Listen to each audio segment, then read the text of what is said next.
2장 17절에서 29절까지의 말씀입니다. 유대인이라 칭하는 내가 율법을 의지하며 하나님을 자랑하며 율법의 교훈을 받아 하나님의 뜻을 알고 지극히 선한 것을 좋게 여기며 내가 율법에 있는 지식과 진리의 규모를 가진 자로서 소경의 길을 인도하는 자요 어둠에 있는 자의 빛이요 어리석은 자의 훈도요 어린아이의 선생이라 스스로 믿으니 그러면 다른 사람을 가르치는 내가 내 자신을 가르치지 아니하느냐? 도적질 말라 반포하는 내가 도적질하느냐? 간음하지 말라 말하는 내가 간음하느냐? 우상을 가증히 여기는 내가 신사 물건을 도적질하느냐? 율법을 자랑하는 내가 율법을 범함으로 하나님을 욕되게 하느냐? 기록된 바와 같이 하나님의 이름이 너희로 인하여 이방인 중에서 모독을 받는도다. 내가 율법을 행한즉 할례가 유익하나 만일 율법을 범한즉 내 할례가 무할례가 되었느니라.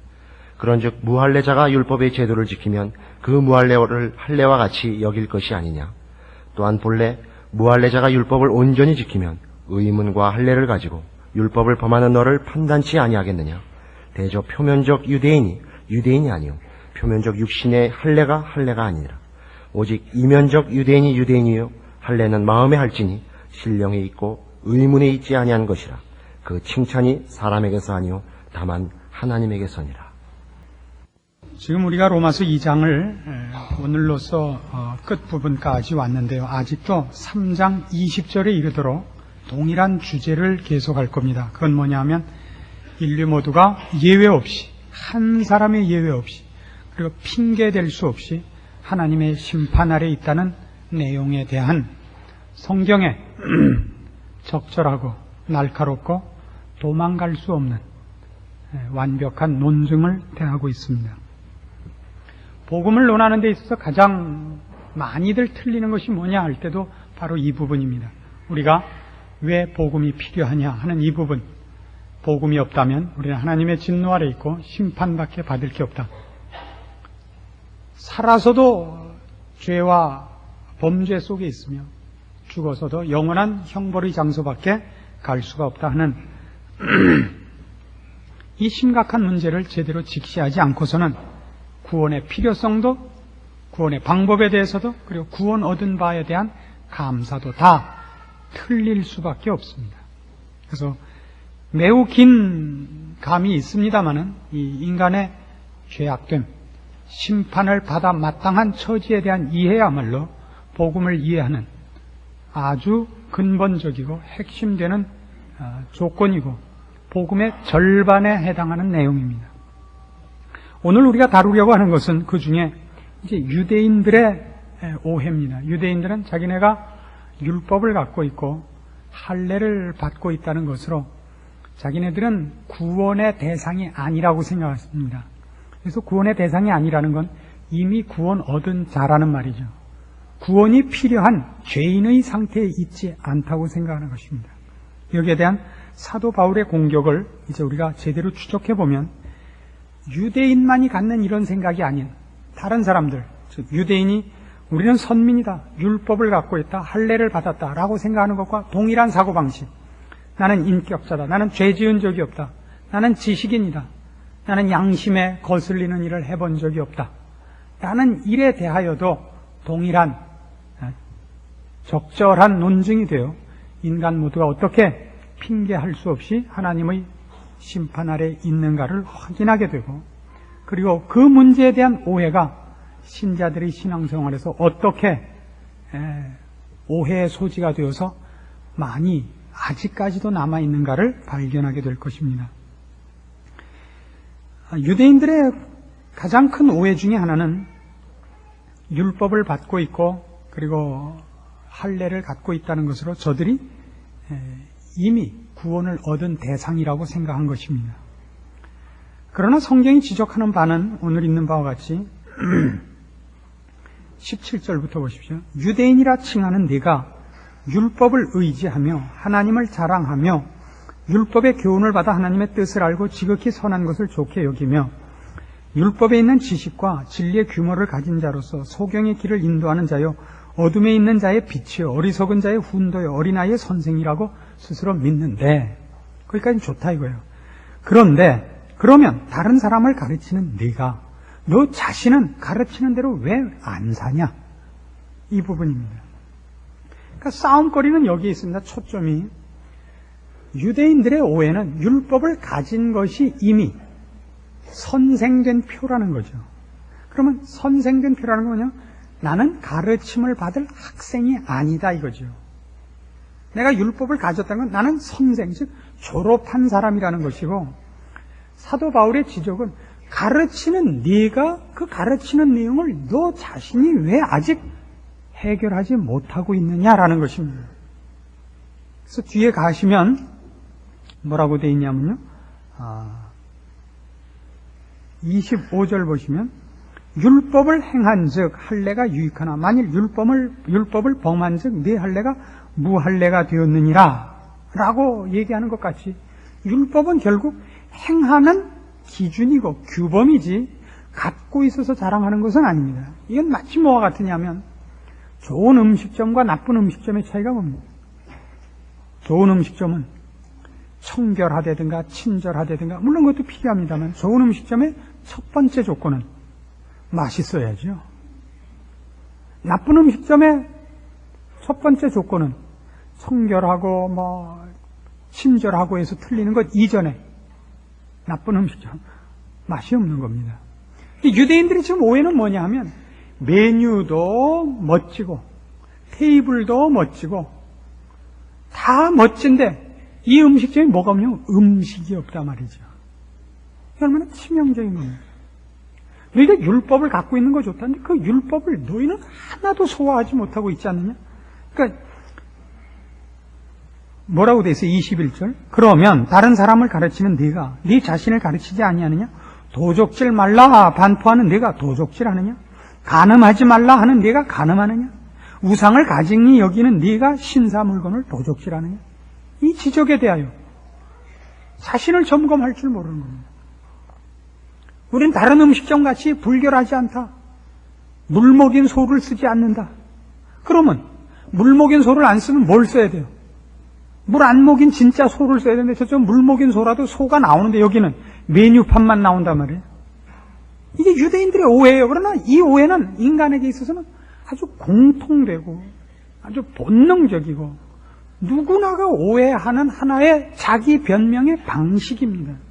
유대인들은 이걸로 인하여 지금까지도 예수를 믿지 않고 그 민족 전체가 오해하고 있고, 그리고 불신자들이 예수를 믿지 않는 이유도 바로 이 논리고, 예수를 믿고서 신앙생활에서 실패하는 자들의 논리도 바로 이겁니다.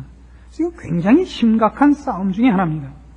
그래서 이 싸움을 말하자면 너희가 율법을 갖고 있고 선생이라고 하면서 너희는 왜 그대로 살지 못하느냐 해놓고 23절 보세요. 이게 이제 핵심되는 구절입니다. 율법을 자랑하는 내가 율법을 범함으로 하나님을 욕되게 하느냐? 기록된 바와 같이 하나님의 이름이 너희로 인하여 이방인 중에서 모독을 받는도다. 자, 이게 무슨 말일까요? 얘기는 이렇게 시작됐습니다. 이 논리를 놓치지 마십시오. 유대인들은 자기네가 율법을 갖고 있다는 것 때문에 선생이라고 생각을 했고, 바울은 너희가 가르치는 걸 너희가 먼저 소화해내지 않는 한 너희도 선생이 아니다라고 하는 것입니다. 그럼 너희가 선생이 아니고 학생이어야 된다. 즉 너희는 이미 구원의 합격선에 이른 것이 아니라 너희도 구원이 필요한 죄인이라는 걸 뭘로 알 수 있느냐 하면 율법을 자랑하는 네가 율법을 범함으로 하나님을 욕되게 했다는 데에 그 증거가 있다 이거예요. 피할 수 없는 증거가. 이게 뭔가 봅시다. 에스겔서 36장으로 가보십시오. 구약성경 1208페이지 에스겔서 36장 18절 말씀입니다. 이스라엘 백성이 이제 외국의 포로가 되어 하나님 앞에 범죄하여 하나님이 쫓아보내서 외국의 포로가 된 중에서 이제 에스겔 선지자를 통한 저들의 잘못을 지적받는 대목이고 또 회복을 약속받는 대목인데 내용이 재밌습니다. 36장 18절. 그들이 땅 위에 피를 쏟았으며 그 우상들로 더럽혔으므로 내가 분노를 그들 위에 쏟아 그들을 그 행위대로 심판하여 각국에 흩으며 열방에 해쳤더니 그들의 이름과 그 열국에서 내 거룩한 이름이 그들로 인하여 더러워졌나니 곧 사람들이 그들을 가리켜 이르기를 이들은 여호와의 백성이라도 여호와의 땅에서 떠난 자라 하였음이니라. 그러나 이스라엘 족속이 들어간 그 열국에서 더럽힌 내 거룩한 이름을 내가 아꼈노라. 그러므로 너는 이스라엘 족속에게 이르기를 주 여호와의 말씀에 이스라엘 족속아 내가 이렇게 행함은 너희를 위함이 아니요 너희가 들어간 그 열국에서 더럽힌 나의 거룩한 이름을 위함이라. 열국 가운데서 더럽힘을 받은 이름 곧 너희가 그들 중에서 더럽힌 나의 큰 이름을 내가 거룩하게 할지라. 내가 그들의 목전에서 너희로 인하여 나의 거룩함을 나타내리니 열국 사람이 나를 여호와인 줄 알리라. 나 주 여호와의 말이니라. 내가 너희를 열국 중에서 취하여 내고 열방 중에서 모아데리고 고토에 돌아가서 맑은 물로 너희에게 뿌려서 너희로 정결케 하되 곧 너희 모든 더러운 곳에서와 모든 우상을 섬김에서 너희를 정결케 할 것이며 또 새 영을 너희 속에 두고 새 마음을 너희에게 주되 너희 육신에서 굳은 마음을 제하고 부드러운 마음을 줄 것이며 또 내 신을 너희 속에 두어 너희로 내 율례를 행하게 하리니 너희가 내 규례를 지켜 행할지라. 내가 너희 열조에게 준 땅에 너희가 거하여 내 백성이 되고 나는 너희 하나님이 되리라. 내가 너희를 모든 더러운 데서 구원하고 곡식으로 풍성하게 하여 기근이 너희에게 임하지 아니하게 할 것이며 또 나무의 실과와 밭의 소산을 풍성케 하여 너희로 다시는 기근의 욕을 열국에게 받지 않게 하리니 그때 너희가 너희 악한 길과 너희 불선한 행위를 기억하고 너희 모든 죄악과 가증한 일을 인하여 스스로 밉게 보리라. 나 주 여호와가 말하노라. 내가 이렇게 행함은 너희를 위함이 아닌 줄 너희가 알리라. 이스라엘 족속아 너희 행위를 인하여 부끄러워하고 한탄할지어다. 나 주 여호와가 말하노라. 내가 너희를 모든 죄악에서 정결케 하는 날에 성읍들의 사람이 거접하게 되며 황폐한 것이 건축되게 할 것인즉 전에는 지나가는 자의 눈에 황무하게 보이던 그 황무한 땅이 장차 기경이 될지라. 사람이 이르기를 이 땅이 황무하더니 이제는 에덴 동산같이 되었고 황량하고 적막하고 무너진 성읍들의 성벽과 거민이 있다 하리니 너희 사면에 남은 이방 사람이 나 여호와가 무너진 것을 건축하며 황무한 자리에 심은 줄 알리라. 나 여호와가 말하였으니 이루리라. 이 전체 내용의 핵심은 이겁니다. 하나님께서 이스라엘 백성에게 할례를 주고 율법을 준 이유는 뭡니까? 인간들이 하나님을 배반하고 하나님의 뜻에 합당하게 살지 못하여 하나님의 벌을 자초하고 있습니다. 유대인들에게 율법을 주어 거룩하여져서 내 복을 받아라 이겁니다. 그래서 이스라엘 백성을 선택하고 저들에게 율법과 할례를 베푼 이유입니다. 하나님은 거룩한 분이시고 죄 지은 자에게 복을 줄 수는 없습니다. 거룩하고 하나님과 화목되어야 복을 받습니다. 그래서 저들에게 율법을 줬습니다. 유대인들은 율법을 받은 걸로 이미 복 받은 것이라고 생각을 해버렸단 말입니다. 그래 놓고는 하나님을 섬기지 않고 하나님 미워하는 짓만 했습니다. 그래서 하나님이 모르는 자가 범죄했을 때도 벌하시는 분인데 율법을 주어 무엇이 죄고 무엇이 복받는 길이는가를 알게 한 자가 죄지었으니 심판은 더 엄할 수밖에 없습니다. 그래서 이스라엘 백성은 다른 민족보다 더 엄한 벌을 받았습니다. 무슨 문제가 생겼느냐 하면 이스라엘 백성이 다른 나라의 포로가 돼서 가자 그 포로로 잡아간 나라가 생각하기를 이 민족이 믿는 신보다 우리가 믿는 신이 더 세다 이렇게 된 겁니다. 내 이름이 종일토록 이방인 중에서 모욕을 받게 된 겁니다. 그 모욕을 왜 받았죠? 하나님이 약해서 받은 것이 아니라 유대인들이 자랑하는 그 율법을 범함으로 하나님 앞에 그 율법을 기준으로 하여 심판받은 유대인들로 말미암아 거꾸로 하나님이 모욕을 받아버렸죠. 그러니까 이 모욕에서는 중요한 것이 하나님이 모욕을 받았다가 중요한 것이 아니라 너희가 자랑하는 율법으로 하나님이 모욕을 받게 됐다면 문제가 어디 있는가를 분명하게 짚어봐라 이거죠. 그러니까 율법을 가지고 자랑한 저들이 만들어낸 결실이 하나님이 모독받는 일, 즉 하나님께 저들이 율법을 받았는데 그 율법으로 매받게 맞은 것이 없었다면 문제가 율법에 있는 것이냐 율법을 받은 자에게 있는 것이냐 이겁니다. 율법은 받은 자에게 있습니다. 뭐에 있어요? 그들이 율법은 가졌을 때 율법을 따라 행치 아니하였다 이겁니다. 그래서 오늘 우리가 보는 성경 구절도 아까 보신 19절에 그들을 그 행위대로 심판했다. 행위대로. 율법을 가졌느냐 아느냐 모르느냐가 아니라 그것으로 어떻게 살았느냐죠. 저들은 심판을 받았습니다. 그러나 하나님은 지금 어떻게 하시기로 했냐면 너희가 나에게 범죄하여 내 벌을 받고 쫓겨감으로 인해서 너희만 고통을 당한 것이 아니라 내 이름도 더럽혔다. 나는 내 이름을 아껴서 내 이름을 거룩하게 하고야 말겠다.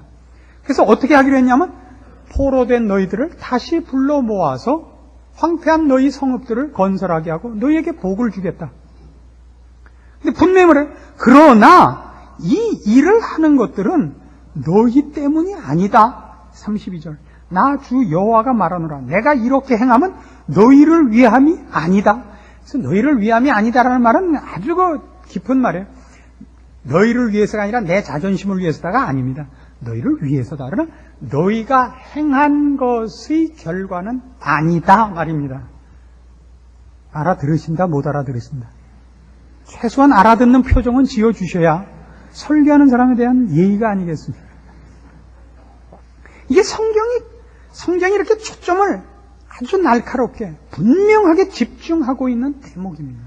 그래서 이스라엘 백성의 벌받음과 회복 속에서 나타나는 가장 중요한 핵심, 즉 구약의 전체 핵심이 뭐냐면 인간이 도대체 얼마나 무능하고 부패한 족속인가가 증명되면서, 그럼에도 불구하고 이스라엘 백성이 하나님의 보호 속에 있는 것은 저들이 보호받을 어떤 조건을 가진 것이 아니라 하나님이 은혜로우시고 우리를 구원하시려는 분이기 때문에 그 일이 이루어졌다는 것이 동시에 증명되는 것이 구약 성경의 전체 결론입니다.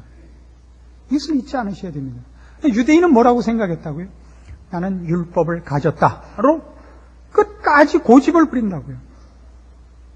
끝까지. 나는 선생이다. 내가 율법을 가졌으니 내가 선생이다. 아니다. 너희도 학생이어야 된다. 말라기서 1장으로 가보십시다. 말라기서는 신약성경 바로 앞에 구약 맨 끝에 책입니다. 1327페이지 말라기서 1장 6절입니다. 말라기서 1장 6절 내 이름을 멸시하는 제사장들아 나 만군의 여호와가 너희에게 이르기를 아들은 그 아비를 종은 그 주인을 공경하나니 내가 아비일진데 나를 공경함이 어디 있느냐 내가 주인일진데 나를 두려워함이 어디 있느냐 하나 너희는 이르기를 우리가 어떻게 주의 이름을 멸시하였나이까 하는도다. 너희가 더러운 떡을 나의 단에 드리고도 말하기를 우리가 어떻게 주를 더럽게 하였나이까 하는도다. 이는 너희가 주의 상은 경멸히 여길 것이라 말함을 인함이니라. 만군의 여호와가 이르노라 너희가 눈먼 희생으로 드리는 것이 어찌 악하지 아니하며 저는 것 병든 것으로 드리는 것이 어찌 악하지 아니하냐. 이제 그것을 너희 총독에게 드려보라. 그가 너를 기뻐하겠느냐 너를 간합하겠느냐. 만군의 여호와가 이르노라 너희는 나 여 하나님께 은혜를 구하기를 우리를 긍휼히 여기소서 하여 보라. 너희가 이같이 행하였으니 내가 너희 중 하나님들 받겠느냐. 굉장히 재밌는 꾸중입니다. 이스라엘 백성들이 나중에 어떤 식으로 신앙생활을 했느냐면 제사장들마저도 하나님 앞에 드리는 제물은 가장 실한 것을 드리도록 되어 있습니다. 흠없고 완전한 것. 양을 잡아도 첫 새끼 가장 흠없는 것으로. 그런데 뭘로 바친다고요? 저는 것, 병든 것으로 바칩니다. 그러니까 제사를 드렸다는 명목은 세우고 실제로는 바쳐도 아깝지 않은 걸 바쳤단 말이죠. 유대인들의 행한 짓이에요. 이걸 우리식으로 지금 표현을 해봅시다. 우리가 얼마나 악당이냐 하는 것을 이렇게 알 수 있습니다. 여러분의 가정생활, 즉 부부생활이나 부모님과의 관계, 자식과의 관계에서 여러분이 만족하고 사시는 분이 있습니까? 있으면 이따가 끝나고 교무실에 오셔서 저를 좀 가르쳐 주십시오. 저도 그건 못하고 있습니다. 왜 못하죠? 못하는 가장 큰 이유는 뭡니까? 우린 인간이란 누구를 막론하고 권리와 책임 중에서 책임을 앞세우는 자가 없기 때문입니다. 누구나 권리를 앞세우죠. 그 책임을 얘기할 때는 권리를 얘기할 때는 절대 기준을 세워서 권리를 요구하고 책임을 얘기할 때는 언제나 상대적입니다. 저희 애는 공부를 못하는 쪽입니다. 늘 성적이 나빠서 야 이게 뭐냐 그러면 늘 누구를 대냐 하면 자기보다 못하는 이름을 대요. 자기보다 잘한 사람 이름을 댄 적이 없습니다. 그건 부전자전이죠. 그럼 뭐 어디서 배웠겠어요? 여러분이 그렇지 않습니까? 저희 아버님은 좀 오래전에 돌아가셨고 저희 어머님 한 분이 계시는데 제가 어머님 한 분을 제대로 못 모십니다. 그 참 어려워요. 저희 어머님은 그래서 늘 그렇게 불평을 하시죠. 야, 네가 목사냐? 그럼 저는 뭐라고 대답할 것 같습니다. 어머님이 권사님이십니다. 서로 불만인 거예요. 그러니까 저는 어머님께 권사라는 이름으로 이건 나한테 책임으로 돌리지 마시고 어머님이 가지십시오. 이 책임은. 어머니, 네가 목사니까 이 책임은 네가 가지라 이거죠. 책임은 서로 발길질하고 권리는 서로 뺏어가니까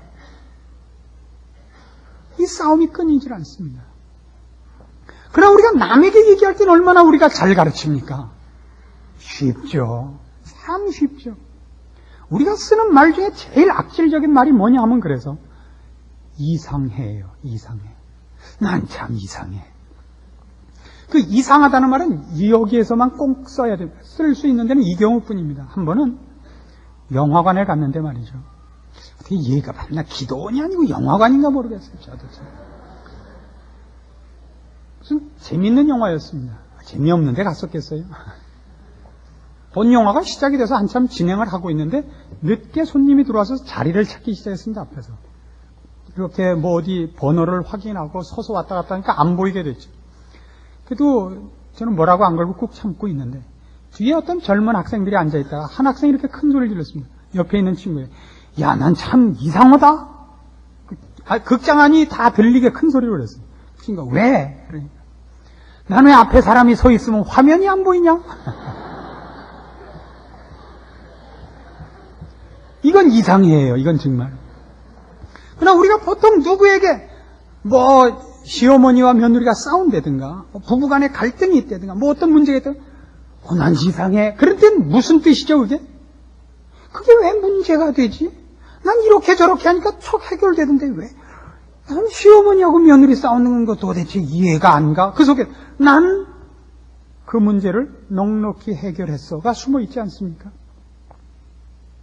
자기가 잘해서 한 겁니까? 그 시어머니가 훌륭한 걸 거예요. 아니면 시어머니가 훌륭한 것이 아니라 남편이 중간에서 베라벨 짓을 해서 양쪽을 다 입 막고 있는 걸 겁니다. 그 노고에 대해서 아는 여자를 아직 제가 만난 적이 없습니다. 신앙생활을 하면서 우리가 난 이상해라고 생각하는 모든 이유가 뭐죠? 이렇게 하면 될 텐데요. 아닙니다. 유대인들이 바로 그거예요. 이렇게 하면 될 텐데. 아니요. 누가복음 18장에 가죠. 예수님의 아주 무서운 질책이 여기 있습니다. 누가복음 18장 9절입니다. 또 자기를 의롭다고 믿고 다른 사람을 멸시하는 자들에게 이 비유로 말씀하시되 두 사람이 기도하러 성전에 올라가니 하나는 바리새인이요 하나는 세리라. 바리새인은 서서 따로 기도하여 가로되 하나님이여 나는 다른 사람들 곧 토색, 불의, 간음을 하는 자들과 같지 아니하고 이 세리와도 같지 아니함을 감사하나이다. 나는 일에 2번씩 금식하고 또 소득의 11조를 드리나이다 하고 세리는 멀리 서서 감히 눈을 들어 하늘을 우러러보지도 못하고 다만 가슴을 치며 가로되 하나님이여 불쌍히 여기시옵소서. 나는 죄인이로소이다 하였느니라. 내가 너희에게 이르노니 이 사람이 저보다 의롭다 하심을 받고 집에 내려갔느니라. 무릇 자기를 높이는 자는 낮아지고 자기를 낮추는 자는 높아지리라. 자, 유대인들의 가장 큰 약점이 뭐죠? 확신이에요. 어떤 확신? 나는 의인이다라는 확신이에요. 무엇으로? 최소한의 무엇으로? 나는 율법을 지킨다 이거예요. 나는 율법을 지킨다. 나는 금식하고 11조를 내고 있습니다. 저 세리들 같이 띄어먹지 않습니다. 그러나 예수님께서 이 문제를 어떻게 갈파하셨느냐 하면 우리가 잘 아는 산상설교 속에서 미워하는 자는 이미 살인한 자라고 되어 있죠. 음욕을 품는 자는 이미 간음한 자라고 되어 있습니다. 왜요? 살인은 결국 미움의 열매고 간음은 음욕의 열매입니다. 우리 안에 있는 것이 열매 맺어진 것과 열매 맺지 않은 것은 별로 큰 차이가 아닙니다. 결국 우리가 간음을 열매 맺으면 우리는 음탕한 자예요. 살인을 열매 맺으면 우리는 미워함을 가진 자입니다. 우리는 악당입니다. 안 한 것으로 나는 의인이다라고 얘기하는 것 같이 어리석은 것은 없습니다. 그러나 우리는 자기를 그렇게 판단합니다. 남과 비교해서 판단하죠. 나는 저 세리와 다르습니다. 너보다 제가 낫다. 왜요? 세리가 바리새인보다 나을 건 없습니다. 도덕과 윤리와 종교성 속에서는. 그러나 저는 최소한 자기가 죄인인 것을 알고 도움을 필요로 하고 바리새인은 여기 나온 바리새인은 자기는 구원 얻을 대상이 아니라고 생각하는 것입니다. 이것이 우리가 지금 보는 성경이 지적하는 인간의 실상입니다. 우리가 믿지 않는 자들을 향하여 예수를 믿으라고 얘기할 때 우리가 처음에 저들과 논쟁의 서두부터 벽에 부딪히는 단어는 이겁니다. 죄인이라는 말입니다. 당신이 나 도둑질하는 거 봤는가? 당신이 나 살인하는 거 봤는가? 내가 왜 죄인인가? 하나님을 모르고 하나님의 뜻대로 살지 않고 자기 욕심대로 살고 자기 치장을 위해서밖에 살지 못하는 자가 자기가 죄인인지를 알지 못합니다. 그리고 나는 당신네들 예수 믿는 사람들보다도 깨끗이 산다 라는 말 앞에 우리가 할 말이 없습니다. 우리의 신앙도 마찬가지입니다. 나는 누구보다는 낫다. 나는 이 실수는 안 한다. 나는 교만하지 않다. 나는 잘난 척하지 않는다. 그것이 여러분의 자랑이어서는 안 됩니다. 경건으로 가야죠. 하나님의 성품을 따르는 자리로 가야 됩니다. 우리의 세상적인 욕심과 탐욕, 거칠어진 마음들, 내가 서기 위하여 남을 잡아먹는 이런 모든 방법에서 내가 180도 달라진 모습으로 가야 됩니다. 그리고 그 요구 앞에 설 때마다 죄인인 것을 우리는 확인할 수밖에 없습니다. 사도 바울이 스스로 얘기한 것 같이 내가 매일 나를 채찍질하여 근신하며 노력하며 매일 죽노라라고 고백했던 것들은 사실 우리 신자들이 매일매일 반복해야 되는 신앙의 유일한 목표여야 됩니다. 나는 무엇을 한 것이 없습니다. 할 만한 능력이 없습니다. 죽어 마땅하며 처벌받다 마땅합니다. 그러나 주님께서 그리스도 예수 안에서 우리를 살리셨습니다. 여기에 십자가의 위치가 있고 구원 얻은 기쁨이 있습니다. 인간이 무엇이냐, 죄가 얼마나 무서운 것이냐를 깨닫지 못하는 자리에는 십자가가 설 자리가 없고 자랑밖에 없으며 남을 향하여 이상하다는 비평밖에 남는 것이 없습니다. 여러분은 누굽니까? 여러분이 유대인 아닙니까 혹시? 나는 낫다고 생각하십니까? 사람과 비교하지 마십시오. 나보다 못한 사람을 놓고 나는 저 사람과 다릅니다. 이렇게 하지 마십시오. 하나님 앞에서 여러분을 점검하십시오. 십자가가 필요했던 존재라는 것을 늘 잊지 마십시오. 늘 하나님 앞에서 여러분을 점검하시고 십자가를 지고 있는가를 점검하시고 나를 내 뜻대로 내어버려 두지 마시고 주의 은혜와 생명과 진리로 붙잡아 달라는 기도가 끊이지 않아야 됩니다.